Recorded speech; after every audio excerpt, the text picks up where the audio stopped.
जय गणपति गणनायक जय हो। जन मन मंगल दाता, एक दंत गज बदन विनायक, कृपा सिंधु सुखदाता। नरदेह माद्यम सुलभम सुदुर्लभम, पल्लवम सुकल्पम गुरु कर्णधारकम।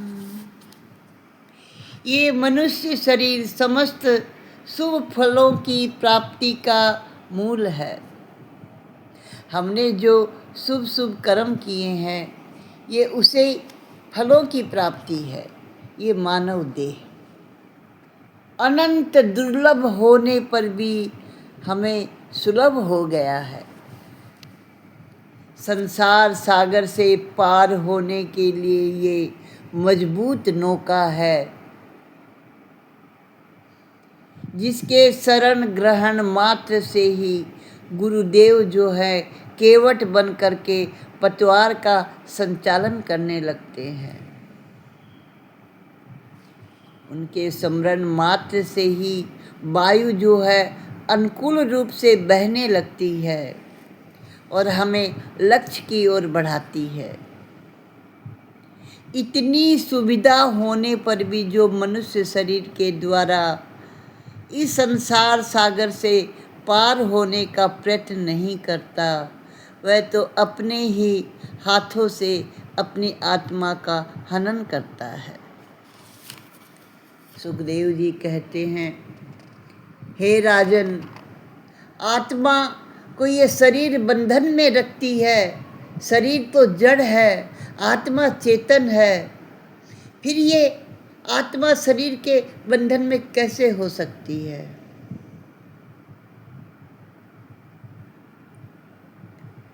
क्योंकि चेतन को जड़ वस्तु किस प्रकार बांध सकती है? ये ग्रंथि असत्य होने पर भी जिस तरह स्वप्न में हमें रुलाती है, वैसे ही ये भी हमें रुलाती है। अगर तात्विक दृष्टि से देखा जाए तो हम ये नहीं कह सकते कि ये शरीर जड़ शरीर चेतन आत्मा को बांध कर रखती है। आत्मा शरीर से बिल्कुल भिन्न है। ये बात सब लोग नहीं मानते, सब लोग नहीं जानते। कोई कोई बिरला पुरुष इसका अनुभव करता है। सुखदेव जी कहते हैं कि हे राजन, ऐसे ही प्रश्न विदुर जी ने मैत्री जी से पूछे थे। विदुर जी तो ऐसे हैं कि आमंत्रण के बिना ही भगवान जो है उनके घर में आ गए। परीक्षित जी ने पूछा, विदुर जी और मैत्री जी का मिलन कब हुआ? मुझे आप विस्तार से बताओ। सुखदेव जी कहते हैं कि हे राजन, पहले ये सुनो, आमंत्रण पाए बिना ही भगवान विदुर जी के घर कैसे आए? ये प्रसंग मैं तुम्हें बताता हूँ।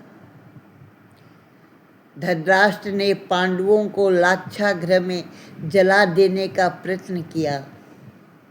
विदुर जी ने धृतराष्ट्र को उपदेश दिया, बहुत समझाया विदुर जी ने, किंतु धृतराष्ट्र पर उनकी बातों का कोई असर नहीं हुआ। तब विदुर जी ने सोच लिया कि धृतराष्ट्र दुष्ट बुद्धि का है, इसके कुसंग से मेरी भी बुद्धि जो है ना भ्रष्ट हो जाएगी। तो विदुर जी ने उनका घर त्याग दिया। अब विदुर जी अपनी पत्नी सुलभा के साथ इस समृद्ध घर का त्याग करके वन में चले गए। वनवास के बिना जीवन में सुवास सुगंध नहीं आती है। इसलिए तो पांडवों ने भी वनवास को ग्रहण किया। श्री रामचंद्र जी भी वनवास गए। विदुर जी पहले से ही तपस्वी जीवन बिताते थे, भगवान का कीर्तन करते थे। इसीलिए तो दुर्योधन के 56 भोगों को छोड़कर श्री कृष्ण भगवान ने विदुर जी के घर में भाजी का भोग लगाया। विदुर जी और सुलभा वन में नदी के किनारे कुटिया बनाकर रहने लगे, तपस्या करने लगे। वे हर रोज 3 घंटे 4 घंटे प्रभु का कीर्तन करते थे। 12 बरस तक इस प्रकार उन्होंने भगवान की आराधना की। मन को सत सत सत्कर्म में लगाए रखो। मन जब निठल्ला होता है तो पाप करता है, उसको भगवान के कीर्तन में लगा कर रखो। और भूख लगने पर शाकाहारी भाजी का भोजन करते थे विदुर जी, विदुरानी जी। भोजन करना पाप नहीं है, लेकिन भोजन में खो जाना और भोजन करते समय भगवान को भूल जाना, ये पाप है।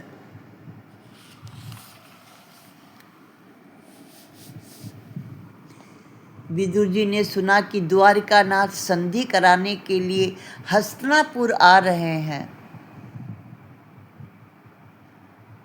धृतराष्ट्र ने सेवकों को आज्ञा दी कि कृष्ण के स्वागत की जोर शोर से तैयारी करो, 56 भोग की व्यवस्था करो। धृतराष्ट्र ये सेवा जो है कुभाव से करता था। सेवा सदा सद्भाव से करनी चाहिए। कुभाव से सेवा करने वाले पर भगवान कभी प्रसन्न नहीं होते। विदुर जी गंगा स्नान करने गए थे। वहाँ उन्होंने सुना कि कल तो रथ यात्रा निकलेगी। पूछने पर पता चला कि द्वारिकानाथ कृष्ण आ रहे हैं। विदुर जी घर लौटे, आनंद मग्न दिखाई दे रहे थे।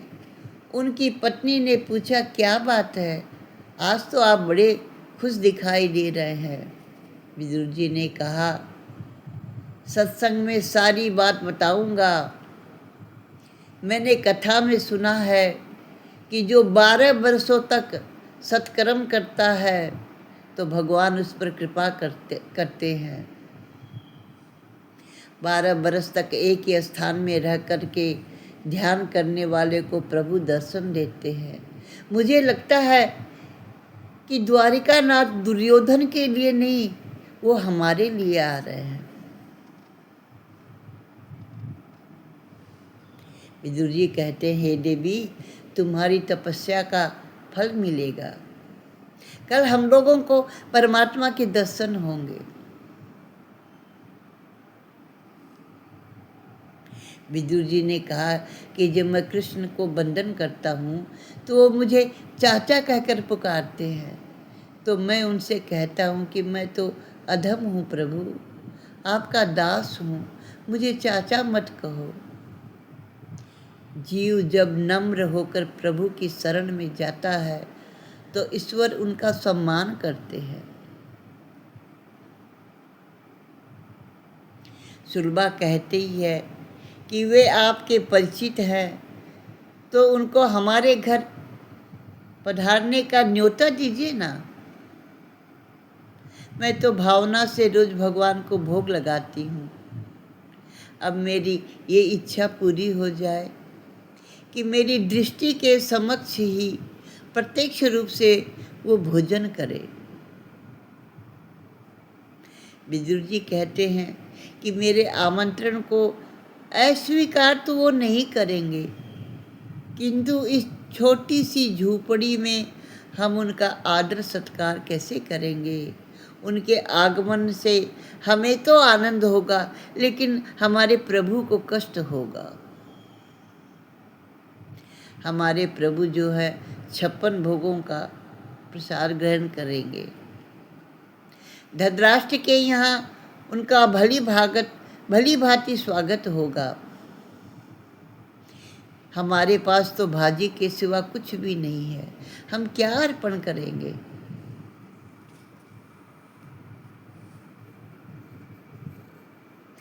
सुलभा ने कहा कि हमारे घर में चाहे दूसरी कोई वस्तु भले ही न हो, किंतु हमारे हृदय में प्रभु के लिए अपार प्रेम तो है। वे तो प्रेम के भूखे हैं। मैं अपना प्रेम उनको समर्पित कर दूंगी। हम जो भाजी खाते हैं वही ठाकुर जी को खिला देंगे।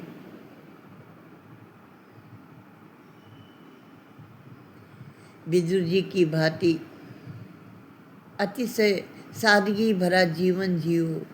जिसका जीवन सीधा सादा होता है वह अवश्य ही साधु बन जाता है। सुलभा ने कहा, हम गरीब हैं तो क्या हुआ, गरीब होना कोई अपराध थोड़ी ना है। आप ही ने तो बहुत बार कथा में कहा है कि प्रभु तो प्रेम के भूखे हैं। भगवान जो है गरीबों को बहुत प्यार करते हैं। विदुर जी ने कहा, भगवान राजप्रसाद में जाएंगे तो उनको सुख प्राप्त होगा, मेरे घर में उनको कष्ट होगा, इसलिए मैं भगवान को यहाँ लाना नहीं चाहता।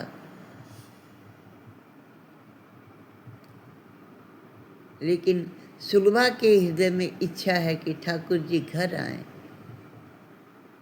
भक्त इसी आशा के सहारे जीता है कि मेरे प्रभु आज नहीं तो कभी न कभी तो हमारे घर आएंगे ही, और नहीं भी आ सके तो जीवन के अंतकाल में तो जरूर आएंगे।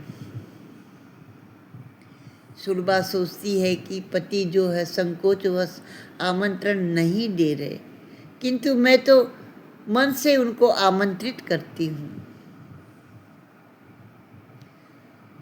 भगवान के रथ आगमन के समय मार्ग में इकट्ठे हुए ब्राह्मण वृंद के द्वारा की गई स्तुति को सुनकर हर कदम के साथ जो द्रवित हो रहे थे, वे दया के सागर अखिल ब्रह्मांड के बंधु और समुद्र पर कृपा करने के हेतु उस तट पर निवास करने वाले श्री जगन्नाथ स्वामी सदा मेरे नेत्रों के सन्मुख रहे।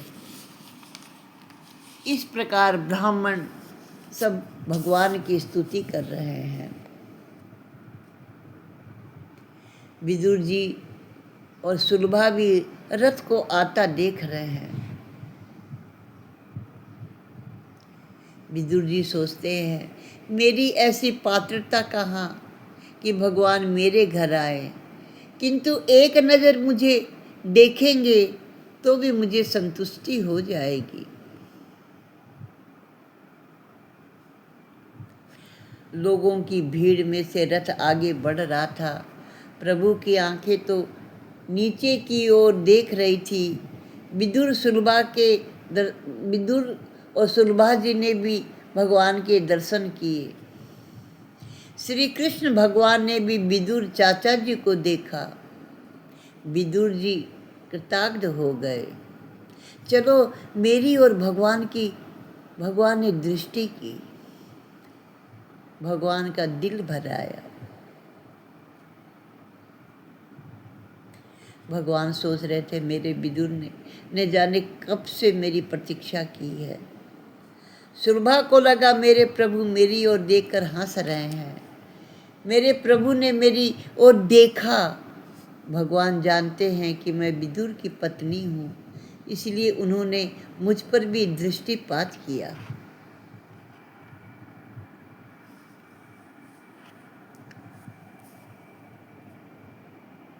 भगवान धृतराष्ट्र के भवन में पहुँचे।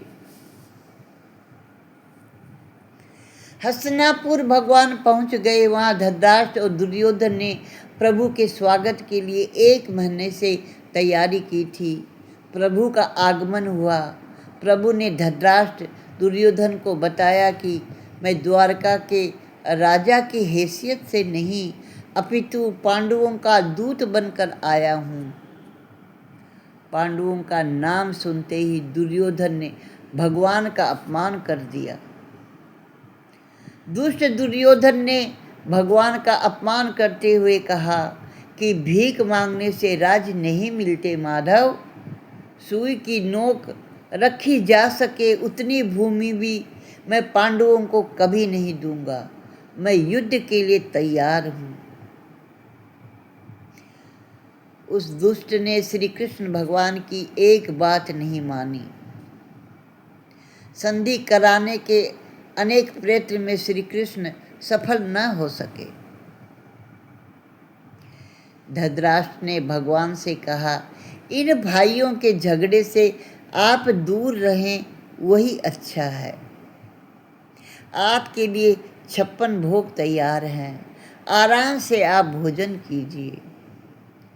भगवान श्री कृष्ण ने कहा, तुम्हारे घर का अन्न खाने से मेरी बुद्धि जो है भ्रष्ट हो जाएगी। पापी के घर का अन्न खाने से किसी भी व्यक्ति की बुद्धि भ्रष्ट हो सकती है। 56 प्रकार की खाद्य वस्तु भगवान के लिए तैयार की गई, किंतु भगवान ने खाने से इनकार कर दिया।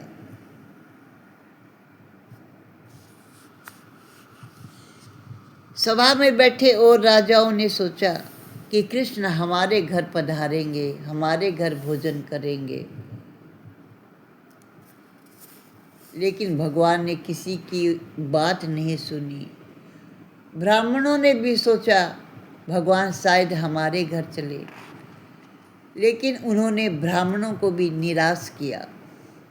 द्रोणाचार्य ने तब पूछा कि आप सभी के आमंत्रण से इनकार कर रहे हैं, तो फिर कहाँ जाएंगे? भोजन का तो समय हो गया, कहीं न कहीं भोजन तो करना ही पड़ेगा। अगर दुर्योधन के यहाँ भोजन करने से आपको इतराज है तो आप मेरे घर चलिए। भगवान ने उनको भी इनकार कर दिया और कहा कि मेरा एक भक्त गंगा के किनारे रहता है, मैं उसी के घर जाऊंगा। द्रोणाचार्य जी समझ गए, धन्य है विदुर जी। भगवान ने सोचा कि विदुर जी दीर्घ काल से मेरी प्रतीक्षा कर रहे हैं, आज तो मैं उन्हीं के पास जाऊंगा।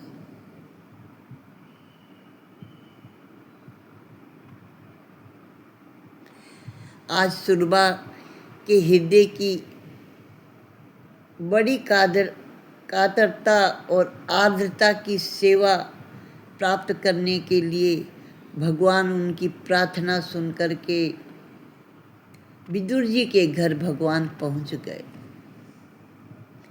गोपियां सच कहती हैं कि कन्हैया के पीछे जो लग जाता है ना, उसी को वो रुलाता है। आपके लिए जिन्होंने संसार का सुख का त्याग किया, सर्वस्व आपके चरणों में जिसने रख दिया,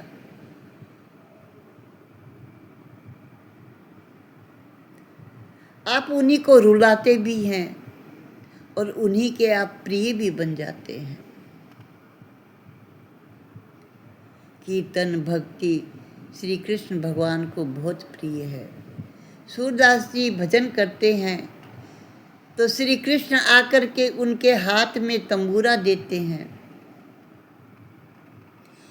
सूरदास जी कीर्तन करते थे और कन्हैया सुनते थे।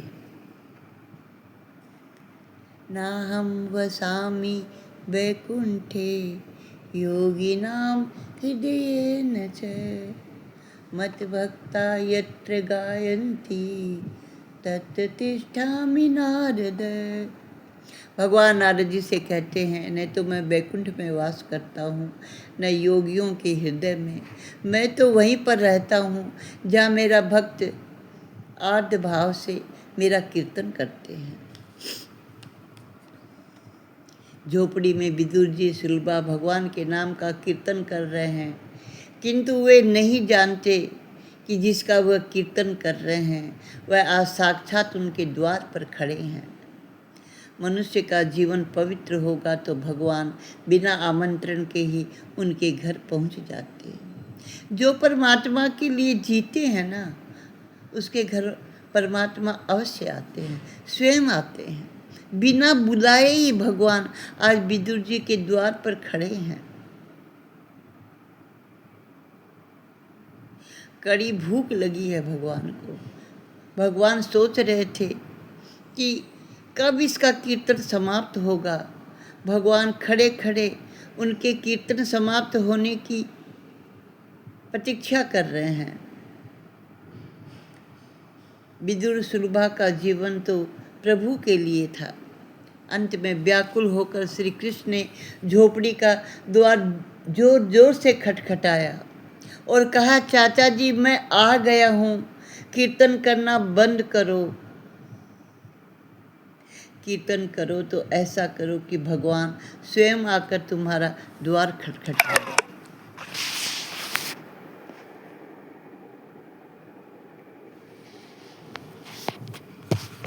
विदुर जी ने कहा, देवी द्वारिकानाथ आए हैं, ऐसा लगता है। द्वार खोलने पर चतुर्भुज नारायण के दर्शन हुए। अति हर्ष के आवेश में विदुर सुलभा आसन तक देना भूल गए, तो प्रभु ने स्वयं अपने हाथों से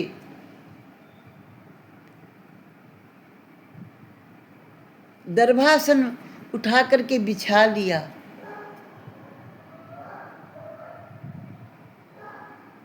और विदुर जी को भी हाथ पकड़कर अपने पास बैठा लिया। भगवान ने कहा, मैं भूखा हूँ, मुझे कुछ खाने को दो। भक्ति इतनी सशक्त है कि वह निष्काम भगवान को भी सकाम बना देती है। भगवान को कभी भूख लगती है भला, किंतु भक्त के कारण आज उन्हें भूख लग रही है, खाने की इच्छा प्रकट कर रहे हैं। विदुर जी ने पूछा, आपने दुर्योधन के घर में भोजन क्यों नहीं किया? कृष्ण ने कहा, चाचा जी जिनके घर आप नहीं खाते वहाँ मैं कैसे खा सकता हूँ। ईश्वर भूखे नहीं होते। जीव रूपी पक्षी जो है ना, वह विषय रूपी फल को खाता है और दुखी होता है। ईश्वर जो है ना, नित्य आनंद स्वरूप है। यही भागवत का सच्चा सिद्धांत है। ईश्वर तो तृप्त हैं, किंतु जब किसी भक्त का हृदय प्रेम से भर जाता है तो वे निष्काम होने पर भी सकाम बन जाते हैं। सगुण और निर्गुण एक हो जाते हैं। निराकार साकार बन जाता है। ईश्वर प्रेम के भूखे हैं। ज्ञान से प्रेम अतिशय श्रेष्ठ है। प्रेम में ऐसी शक्ति है कि जड़ को भी चेतन बना देती है, निष्काम को सकाम बना देती है, निराकार को साकार बना देती है। वस्तु का परिवर्तन करने की शक्ति ज्ञान में नहीं, प्रेम में है। पति पत्नी सोचने लगे भगवान का स्वागत कैसे करें। वो दोनों तपस्वी थे, केवल भाजी खाते थे। उनको संकोच हो रहा था, कृष्ण को भाजी कैसे खिलाए। दोनों को कुछ सूझ नहीं रहा था। इतने में द्वारकानाथ ने चूल्हे से भाजी का बर्तन उतार लिया और उसे खाने लगे।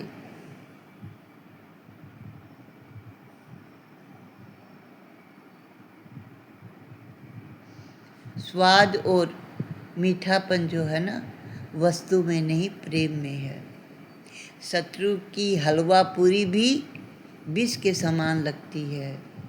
भगवान को दुर्योधन के घर का मिष्टान अच्छा नहीं लगा, किंतु विदुर जी की भाजी खाई तो लोग आज भी यही गाते हैं, सबसे ऊंची प्रेम सगाई, सबसे ऊंची प्रेम सगाई।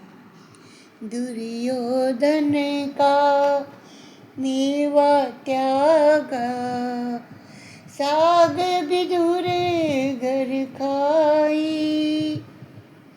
झूठे फल सबरी के खाए, झूठे फल सबरी के खाए। बहुविध प्रेम लगाई सबसे ऊंची प्रेम